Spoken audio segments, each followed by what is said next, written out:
scary world out here, babe. Thoroughbred like you, we would own this damn street. I'm gonna keep what I earn. I don't need you. I don't need anybody else to hold my money for me. Frankie, you still owe Tommy everything, including today's fee. Frankie, he owes everybody in New York City. My name's Vincent. My twin brother. We don't have the cash to cover his debt. We gotta get it and deliver. No late payments. Understood. Everyone against the van. If I was you, gentlemen, I would take any offer that moved your ladies off the pavement. Been running women off the streets for a while now. The parlors are all paying us. But it's not news. We've called out city corruption before. There's been a change. In the law, something about community standards. What about community standards? Apparently, New York has none. Pure innovation. See, we can turn a dime into $1 just like that. I want to learn how to make movies. If they can sell that in Europe, it's not going to be long before we can make it sell it here. How do you know? It's America, right? Just move on.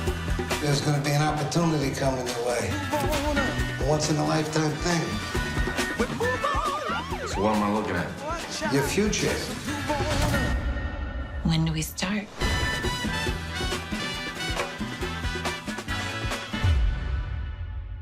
I love this show. I love this show. I can't wait to talk about it. Thank you. How did it come to you? How did the project come by your desk? I mean, like many do, it was a call from my agent about a show, and all I've been saying most of the year before I got the show was that I just wanted to be a part of something that's a great ensemble. I was like, I just want to work with people that are talented, that are creative, and make something good together. You know, I wasn't concerned about having like the biggest part or any of that, and so I read the script and I loved it, and of course David Simon and George Pelecanos, who made The Wire, which is amazing. And actually, I originally auditioned for Maggie's part, Candy. Oh, wow. Yeah, and then they called and they said, you know, the audition was great, but we're thinking of going a little older, and would you read for the part of Abby? Sorry, my ring keeps getting stuck. It looks great, though. It looks great. It's a butterfly that keeps getting stuck. And you know, Abby's so much younger than I am in real life. So when I read the script, I wasn't even thinking that it was a feasible. You play an NYU student, and Yeah, I do. And I went to NYU many moons ago. So they said, would you read for Abby? And I was actually in London at the time with friends. And as it happens with actors, you're like, have 24 hours to make a tape. And so I made a tape, and the tape went really well. And then I came back to New York to read for the producers. And then they said, come back tomorrow to read again. And because so much of my storyline is with James Franco, they were like, can you fly to LA now to read with James and prove that you guys have chemistry and that you would like each other in real life? What's that experience like, flying to LA for that? I mean, it was exciting, and there's always so much pressure because it's like, here, walk into a room with another actor, and you guys hadn't met before. We've never met before, and we had the material and the scenes to do, but basically you have to show that you have chemistry, and so it's like it's either there or it's not. Yeah. Huh? Oh, I thought. No, sorry about that. Yeah. Yeah. So it's like it's something that's either there or it isn't. You know. So. Yeah. Yeah. What did you like about the character of Abby to get go? I loved that she was so smart. It was one of the things when they asked me to audition for it. I remember thinking, like, when I read Candy's sides, I was like, I really hear her voice. It's so specific. And when I read Abby's sides, I was like, I'm not sure I hear her voice. I don't know who she is yet. And when I was doing the first round of auditions, when I was making the tape myself, you know, I after having read the script several times, I was like, what's my key in? You know, like, how does she operate? And one of the things about Abby is that she's really intelligent, and that gives her, even though she's so young, it gives her a lot of confidence and courage, because whatever room she's in, she knows that she can hold her own and she doesn't have to prove herself to anyone. And like many women on the show, you know, that are sex workers and, you know, that are at the mercy of someone else having to validate them or pay for them, she is the one character that kind of doesn't, you know. She's just sort of hustling, you know, she's got her own edge to things. Yeah, and she's definitely, you know, what I really also appreciated about it, because she's one of the younger women on the show, she's also the voice of what life would be like for a young woman in 1971, you know, and it's really coming out of the time of the 50s and the 60s where, you know, women had a very specific role, where there was, you know, the objective was to get married and get the house with, you know, the 2 kids and the garage and the 2 cars and the dog and stay at home. And she really represents the voice of the young generation of women that came in and said, you know what, I don't want to do that. I want to see what's available and what's out there for me, and like, what does this world have to offer, and what do I have to say in it? And I feel like the first season of the show is really Abby's journey and finding her voice and just delving into like all little sides of New York in 1971. Yeah. I mean, you're perfect for the role. And as far as losing out the Candy role to Maggie Gyllenhaal, you know, that's not so bad, right? No, I don't feel bad about that. She's incredible. She's amazing. I mean, her work on the show is just phenomenal. And I've watched all the episodes. They're really, really good. Nice. And yeah, she's someone that I admire greatly. And to watch her work and watch what she does with the material is just, even watching the pilot, like having read the scenes, I was like, that's what you did with it. You're awesome. Yeah. I mean, there's multiple storylines, so I'm sure when you're watching it for the first time, there's things you're discovering you're seeing for the first time. Yeah, I mean, that was the fun part of watching the show every time, because there's so many characters. I mean, that's what the creators are.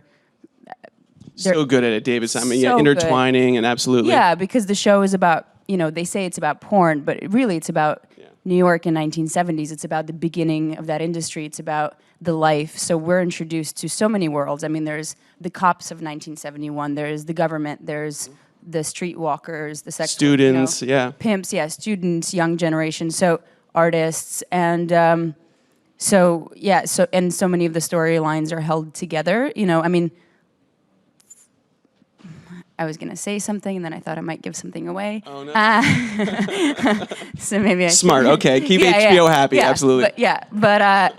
But definitely, you know, I would get really excited to watch the episodes, because even having read the scripts, I just wanted to see what the other people were doing. I was like, I want to know what you were up to on set when I wasn't there. And living in New York, it's got to be cool to shoot New York in that era. Yeah. And what was it like, you know, shooting those? I'm sure those sets were amazing, you know, to get back in time. I mean, I just felt like a little kid in a candy store. I would like walk on, and I was just, I mean, our art department is phenomenal. And, you know, I think always the worry about doing a period piece is either making it too on the nose or not making it look authentic. And I feel like they really captured the time, you know, and some nights we would be on 43rd Street with all the old cars, and you know, they had to change. I mean, it's not until you shoot you realize how much they have to change, you know, like the street signs are different, the lights are a little different, you know, so yeah, that was really cool. All the background actors are dressed accordingly, and you're dressed accordingly. What do you think about the wardrobe situation there? Well, the funny thing about the wardrobe situation, because I feel like these days people dress from all decades, so some outfits you just look really great, you know, people are like, wow, cool outfit from like the 70s that I would probably wear in my life today, because I do love the high-waisted jeans. Where are we going after? You know, where the cast could just go out and fit right in. Easily go out, and the hairstyles, I mean, it's a good look if there's any decade to emanate. Did you grab anything from set? Were you able to keep any keepsakes? Or I did. I grabbed a pen because I love writing. So, and my character wrote sometimes, and like I had like an old Bic pen. So I grabbed that, and I grabbed an old lighter. Nice. It was just so beautiful. And the guys from the art department were like, it's yours. They looked away. Yeah. They were like the cops in that era. Put it in your bag. We're not gonna, like the cops of the time for sure. Exactly. Yeah. You know, what was it like working with James? You have some great scenes with James. When he plays Vince, he's playing 2 characters, if people don't know, in the show, 2 brothers who look similar, but they have completely different personalities. What was it like working with him? I mean, he was so inspiring. You know, I said this in an interview yesterday, but, you know, it's like I would show up to work and, you know, here I am, an actor, just trying to do my job. And James is there not only playing 2 characters, but also is directing the show. He directed 2 of the episodes. And, you know, he's also a producer, and he's also working on other stuff, and he's an artist. He's doing craft services, I hear. Yeah, he's doing craft services. He's like painting, writing poems in between things. And he's an avid reader, so he's always reading. And so for me, it was really inspiring, and I just, my hat's off to him. I think he's incredibly talented, and the work certainly speaks for itself on the show. Yeah. And he's also like a gem of a human, which makes it all. Yeah. That's great to hear. Did the cast get to hang out at all? I mean, you guys were in New York based. You guys get to spend some time together, or? We did. I mean, we definitely had a crew. I mean, a lot of people have families, and I think working in a place that you live makes it a little easier to hide away sometimes, but we definitely had a good crew, and we would do things like barbecues in Prospect Park, or come over my house and paint and do stuff like that. It's amazing. Cast paintings. I love that. Yeah. Well, I do that usually. I do that with my friends. I have like people over to paint. Oh, that's great. That's way better than just drinking. That's fantastic. I know. Someone said to me the other day, they were like, so... like, what do you guys do? Do you like drink while you paint? And I'm like, no, the painting is our alcohol. Like, that's what gets us going. Yeah. That's amazing. I want to get a little bit back to what started acting, when you started acting in the beginning. What brought you to acting? Yeah. Well, I grew up in Russia, and when I was 5 years old, I saw Maya Plisetska, who's like one of the great Russian dancers, ballerinas. She like danced into her 80s. She's just... was one of my heroes.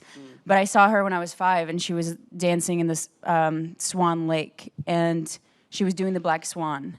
And when I looked up at that stage, I mean, there was no woman. It was just this black swan on the stage, and I was mesmerized. And to me, that kind of transformative experience, because not only was it that her dancing was so superb, but it was also her ability to just completely get lost in this animal. And so that's when I mean, definitely my passion for dance developed even a little earlier, because I was a rhythmic gymnast and I started training when I was 3. Oh, wow. Yeah. But yeah, acting was always, as a dancer, it was like, because I've danced for so long, and I definitely had an insecurity with acting, and certainly being an immigrant, coming here at 11. I didn't start learning English till I was 12. So for years, I was definitely more comfortable telling stories through my body, in musicals and stuff like that I did in high school. But I think acting was always kind of in the back of my brain. And and because I actually got into LaGuardia High School for dance, and it was around the time, being an immigrant, I felt like I had to give back to my family. And I couldn't come home and say, hey guys, like I'm gonna be a dancer now, So I decided to like do something real with my life, and I actually went to NYU, and I studied. What was it like going to NYU back then? Yeah. Back then. Back then, all that time no. ago, I mean, back then in your life, like that period of your life. I mean, it was great. I was on a path. I was like, I'm gonna, I was studying economics and double majoring in psychology, and I was gonna rule Wall Street, and had all these grand plans. But really, all I was doing was just fantasizing. I could imagine myself doing all these things. I had so many things I wanted to do, but really I just wanted to act. And I always took acting class in school, even at NYU, and always said like, oh, I'm just kind of here, And then I graduated early, and I had about a year, and I remember having like a really serious moment with myself, where I just sat down and I asked myself, like, if I'm on my deathbed, like with my grandkids, like, I mean, part of the actor's imagination. I was like, what is the thing that I'm gonna regret not doing in life? Like, what if they asked me, like, Grandma, do you have any regrets? Like, what would be the one thing? And for me, it was really acting. And and I also had to ask myself, like, if it wasn't for family responsibility, if it wasn't for security, if it wasn't for financial security, like, what would the thing that I would truly want to do? Because there's a lot of pressure as an immigrant, having to like make it and do something real. And so I gave my diploma to my mom, and I said, thank you so much for bringing me here, and I'm gonna go to acting school, and I'm gonna see how it goes. It was a 2-year program, at the William Esper program, and I was like, I'll go for 3 months. If I don't have it, or if I'm not into it, I can always leave and go back to my life. And 2 years went by, and I loved it. And then I got invited back for a master class with Bill for 6 months. And I remember even at the time looking at the other actors, just thinking like, you guys are the real actors. I'm kind of... Even still. Yeah, like after school, I was like, you're gonna go get agents, you're gonna get managers. I don't know what that's like. I'm a very nervous person, and I would get really nervous, like being in front of, especially speaking. And so yeah, but then like within a month, I had representation, and then I remember sitting down with them, and I was like, guys, I'm gonna need a year of auditioning because I'm so nervous. I just need to get comfortable. Wow. And they were like, sure, whatever you need. And 2 months later, I got my first job. And I've been really, really fortunate that since then I've just worked, you know. Do you remember getting that job and what that feeling was? Well, there were a few that came at the same time. And yeah, I just remember the first several jobs. And I would say like the first few years, it was always like, really? Like, me? But yeah, I mean, I was lucky that even my first jobs were parts that I really felt deeply and projects that I was excited to be a part of. So yeah, but it was very exciting. But also I think at the time I was still coming off that like Russian old mentality. So like my agents would call to tell me I got a job, and I'd be like, okay, great, thanks. And they were like, really? That's all the excitement? That's all we're you have getting? to give? Absolutely. I was like, it's inside. I just don't know how to share it yet.